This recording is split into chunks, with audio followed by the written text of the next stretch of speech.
Opening with the queen's pawn controls the center and usually leads to a more positional development of the pieces. d5 establishes a presence in the center, controls the e4 square, and opens up the light-squared bishop. The queen's gambit offers up a wing pawn to attack the center and distract black from the e4 square.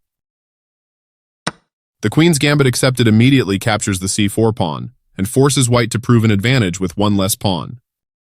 Knight f3 develops the knight, protects the d4 pawn, and controls the e5 square. Knight f6 supports the d5 pawn and controls the e4 square. e3 supports the d4 pawn and allows the light-squared bishop to capture the pawn on c4 next move. e6 controls the d5 and f5 squares and allows the dark-squared bishop to develop. Bishop takes c4 captures the c4 pawn, and develops the bishop to an active diagonal where it controls d5. c5 takes space in the center and attacks the d4 pawn. Castling gets the king out of the center and activates the rook. a6 controls the b5 square and prepares the b5 pawn push. You move your bishop to a better place, allowing it to control more squares, developing the knight and increasing influence in the center. You had a better option, but this is not bad. This is an equal trade. You take back. Moving from its starting spot, the bishop gets involved in the game. That fianchettoed bishop is putting pressure on the diagonal. Both kings are castled and ready for the middle game. Develops the knight and attacks the center. The game was close to balanced, but now black is worse. A good choice to move your threatened knight. This misses a much better move. Connected rooks can be very useful. This creates luft for the king, providing it an escape square. This moves your knight to a safer square. One of the best moves. Your opponent's overloaded piece will lose them material. This misses an opportunity to develop a bishop off its starting square. Nice, definitely the right move. This blocks the attack on a knight that could have been captured. You are threatening to win a queen through a fork.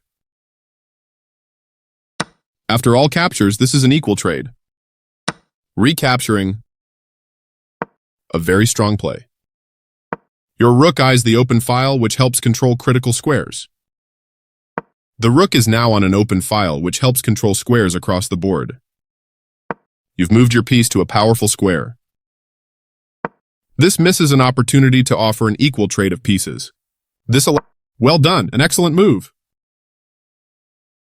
A solid choice. This is the way to win a knight.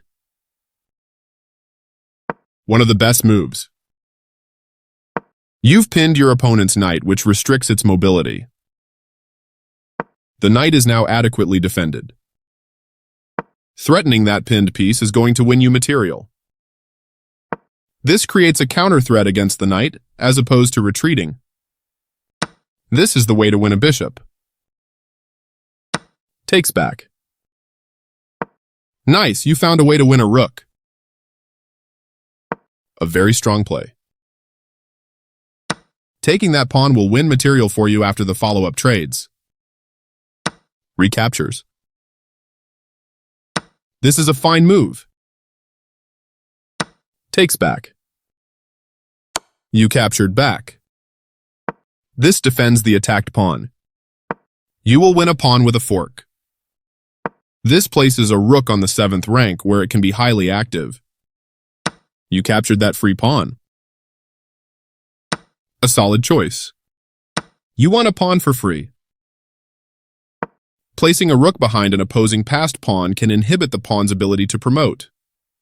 Yes, this is the way. One of the best moves. This move wins a pawn. This overlooks a better way to evade the check from the opposing bishop. You captured a free pawn. This steps away from the checking knight. Your move gets closer to checkmate. Very precise. You continue the checkmate attack. You cap right on target. getting closer to the forced checkmate. This steps away from the checking knight. You're continuing down the road to checkmate. That was a free pawn. Your move gets closer to checkmate. This evades the check from the rook. You continue the checkmate attack. This is the strongest option. Congrats on your win.